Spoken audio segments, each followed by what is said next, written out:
Hello and welcome to this tutorial. In this tutorial, I'll be going through all the function in SAP Analytics Cloud Planning. Here, if you go to any model in SAP Analytics Cloud Planning, and if you go to the formula editor, you can find out all the functions available.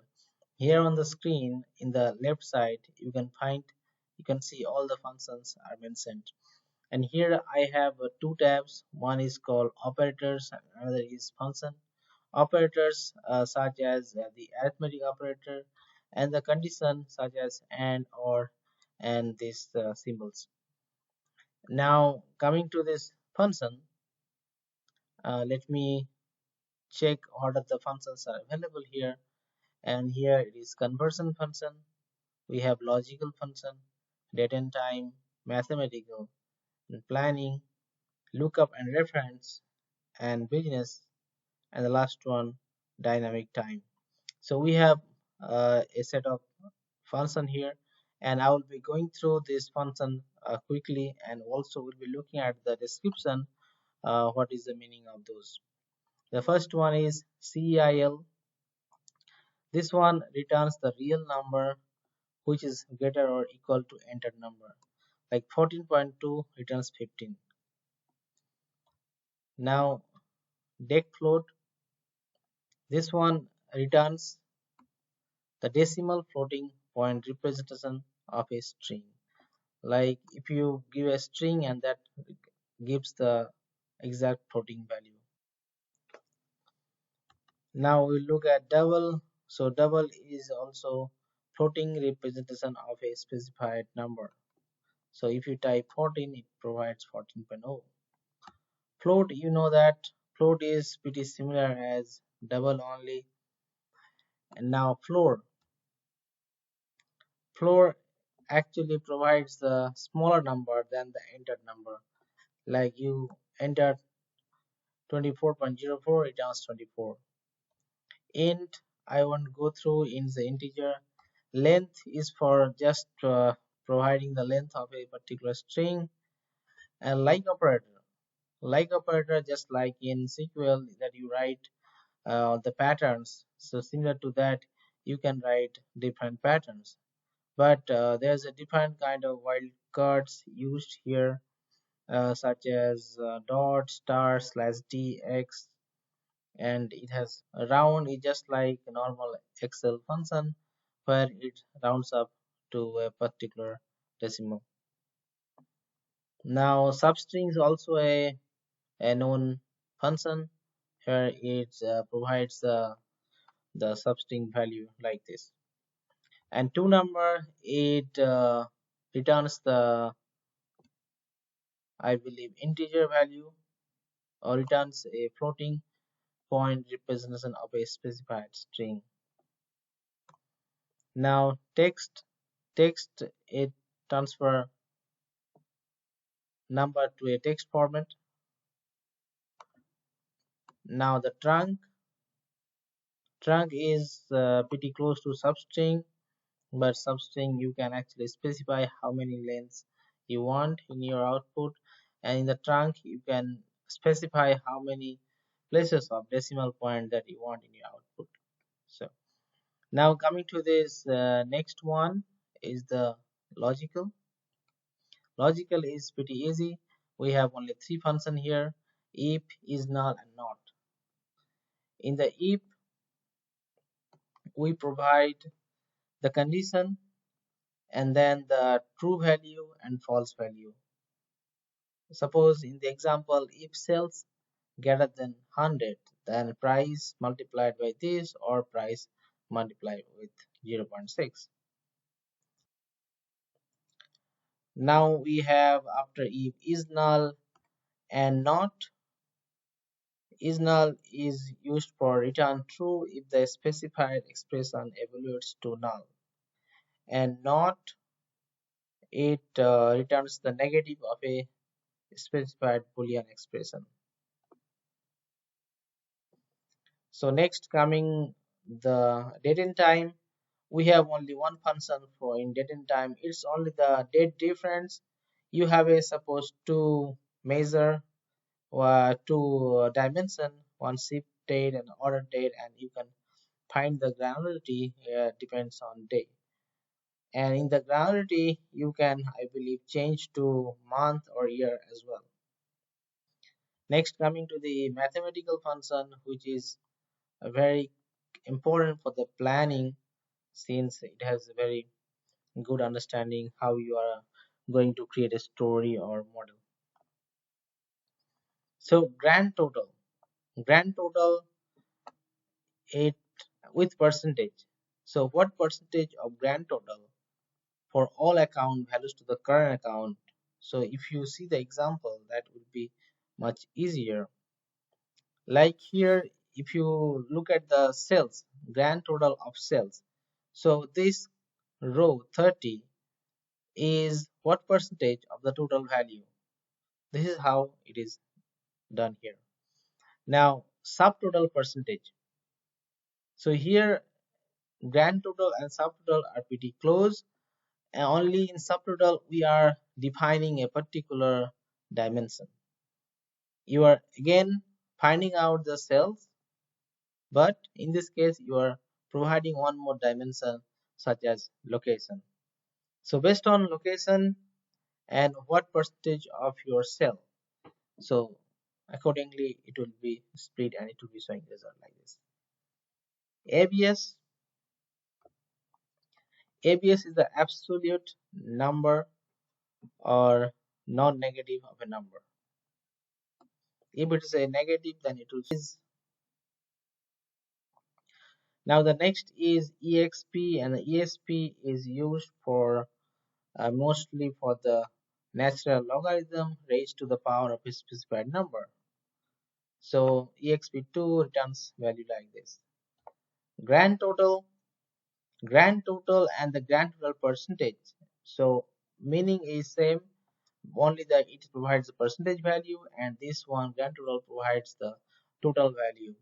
So here in this case you can see that grand total sales provides total value of the sales for each row. Now again this next one, log and log 10, it is mostly for the natural logarithm of a number. Next, coming to max min are pretty easy, so just finding the max number between 2, and mean also similar to minimum number, and more 2 numbers.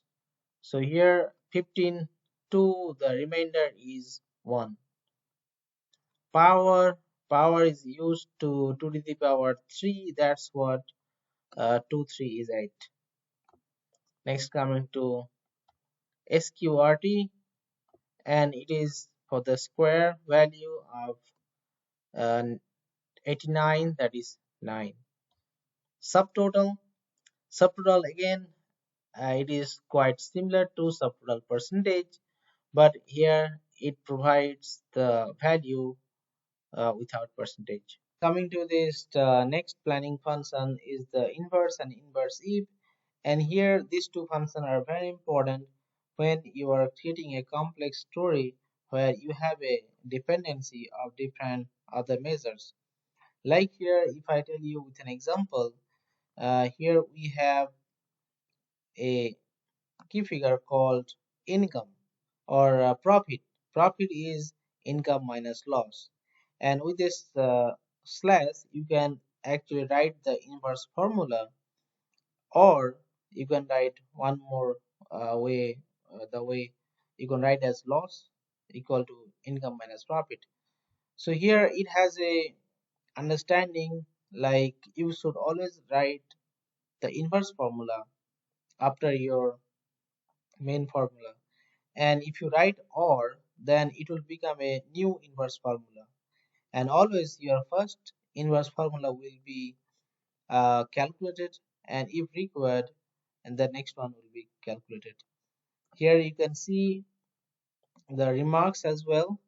Inverse formula can be defined on an existing formula only after this slash operator. Adding or after an inverse formula creates a new formula for the case that the first one does not apply and cells are locked. The order of the inverse formula defines the order in which they are used. And similar to inverse if and inverse is pretty close. Inverse if has only the condition. You can write uh, conditions such as if income is greater than 100, then this formula, or in our condition you can see condition if less than 100, then another. Now coming to the next function, that is lookup and references. And here the lookup, first we will see the lookup. And lookup is used to find out the revenue, or the measures for a particular dimension. Like here in the case of this example, we have a measure called net revenue, product, shoes, and also we can, another parameter is ignored dimension. Like you don't want to see the product which is city, but you want to see the shoe. And here this lookup result will show all the net revenue of product shoe, and that will not calculate the product city.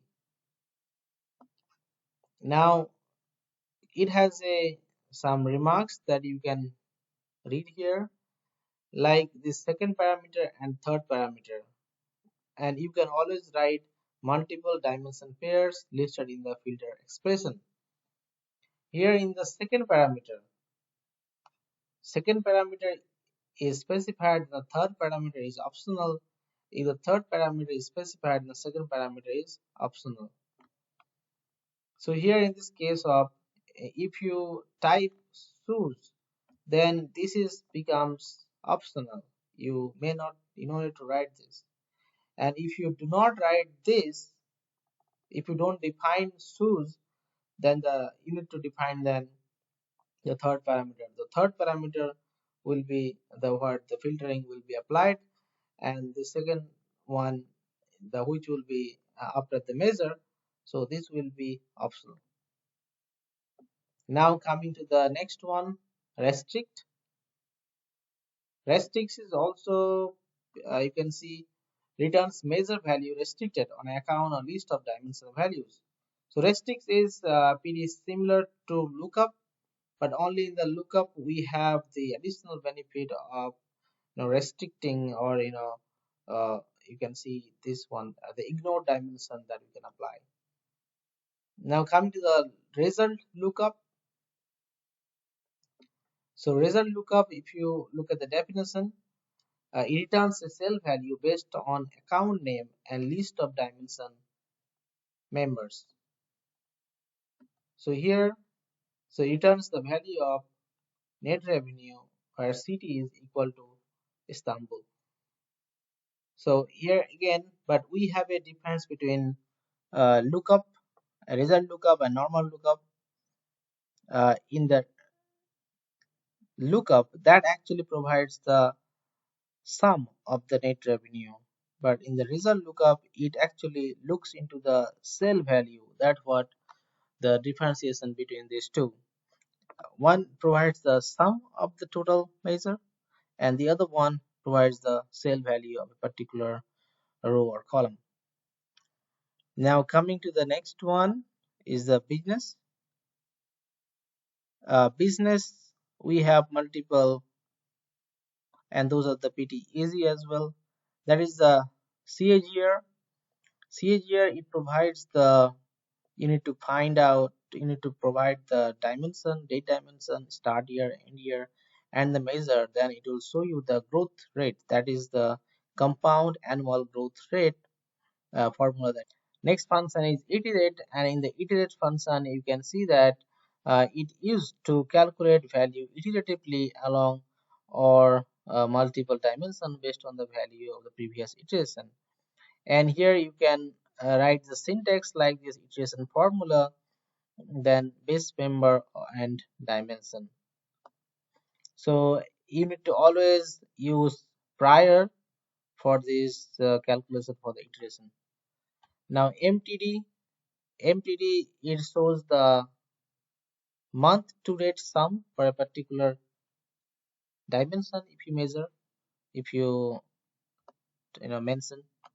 Now prior is used in iterate, and QTD, that's the quarter to date sum for a particular dimension of a measure. Now SMA is the simple moving average. So it provides the moving average. Then you have to provide the granularity and also the measure where you need to. Uh, so here in this case, you can see that SMA, net revenue, and date year 2. So it provides the net revenue using for last 2 years. Similar to this, YOY and YTD. YOY is the year over year returns, and YTD is year to date time. And here we have couple of as well. And it is the normal function is the current, like the current period, like month, the first. So it is all about the timing characteristics. So it provides the period related to parent granularity, like if you type first month 2, then returns the second month of the current quarter of the current year. Next last, and if you last month 1, then returns the last month of the current quarter of the current year. Then next the last periods. Here if you type as syntax last period year 4, returns the sum of values of the last 4 years. Next returns the month that is 3 months after the current one. Previous is similar to next is opposite one. Now 2 periods returns the sum of values from the beginning of the year to the current date. This is all about this tutorial, and please go through, and if you want to know more about this planning in SAC, please comment below. I will be happy to answer those. Thank you.